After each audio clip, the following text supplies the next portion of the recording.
The Secret Side of Sir Isaac Newton. Nearly all of the things we observe in daily life are related to the famous laws of Sir Isaac Newton. However, the 17th century scientist had a hidden side, which is little known to the world. Newton was never able to meet his father, who perished 3 months before his birth on Christmas Day 1642 in the English village of Woolsthorpe Manor. He was born prematurely and was so little that it was said he could fit inside a quart-sized coffee cup. When Newton was 3 years old, his mother remarried and relocated to a neighboring village to live with a wealthy clergyman. Newton was abandoned and placed in his grandparents' custody, which left him traumatized. He was an inquisitive youngster who was more concerned with mechanics than making friends. He even carved a sundial, as a 9-year-old. He began attending a local grammar school when he was 12 years old. His mother attempted to have him drop out of school after his stepdad passed away so he could become a farmer, a possibility he detested. Fortunately, the teacher persuaded his mother to send him back to school, where he learned the skills required to enroll in the University of Cambridge in 1661 and support himself by working as a valet. The bubonic plague struck Europe shortly after he earned his bachelor's degree in 1665, and it took the lives of an estimated 1 out of every 4 individuals in London. Because of the epidemic, Newton had to spend the following 2 years working from his childhood home, which helped him make some of his most incredible discoveries. He used a prism to find that white light and sunshine are composed of all the colors of the rainbow. Aristotle's opinion that color was a mixture of black and white was widely accepted at the time.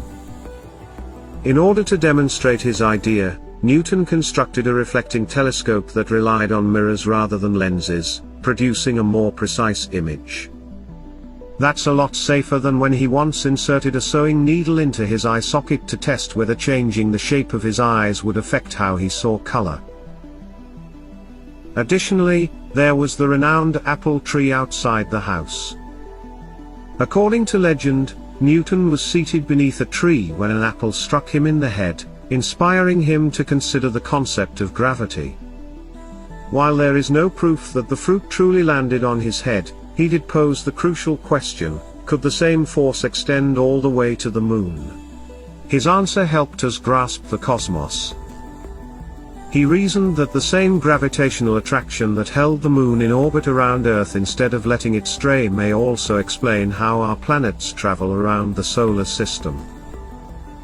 In order to calculate the velocity of these things at the time, mathematicians lacked the level of expertise to do so, thus Newton created his own type of calculus.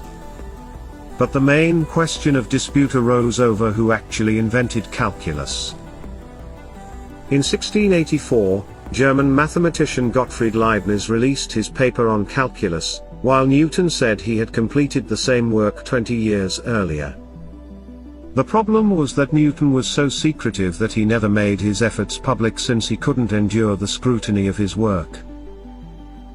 When Leibniz petitioned the Royal Society in London, Newton used his position as president of the scientific institution to persuade it to support him.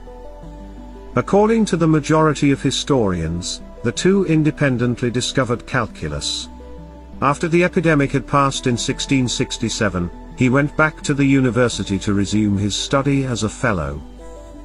He received one of the most esteemed academic positions in the world just 2 years later, while he was still in his mid-20s. Yet he was indifferent to his students. He is believed to have given a lecture in front of an empty room once when no one showed up for class. But his true passion lay in research. In 1687, he published his masterpiece, often referred to simply as Principia, which is one of the most important works ever written. Even though Newton is regarded as one of the world's finest physicists, his contributions to religion were greater. By carefully studying the holy writings, Newton thought he could foretell the future and that the Bible offered the secret to the natural universe. He predicted that the end of the world will occur around 2060. He predicted a time of conflict and disaster, which would be followed by Christ's second coming and the start of a brand new, divine age. Up until 1936, when Sotheby's auctioned off his theological works, his religious side remained mostly hidden from the public. He spent 25 years researching alchemy in secret while he looked for a way to transmute base metals into gold. Unfortunately, all that time spent in the lab may have exposed Newton to mercury poisoning. After his demise, tests on his hair revealed significant concentrations of the lethal substance, which experts believe may have contributed to his mental collapse in 1693, when he lost his sense of reality. He suffered from insomnia and depression, which lasted around 1.5 years. Another unpleasant argument featured the talented scientist Robert Hooke, who claimed to have given Newton the idea that inspired his theory of gravity and wanted credit.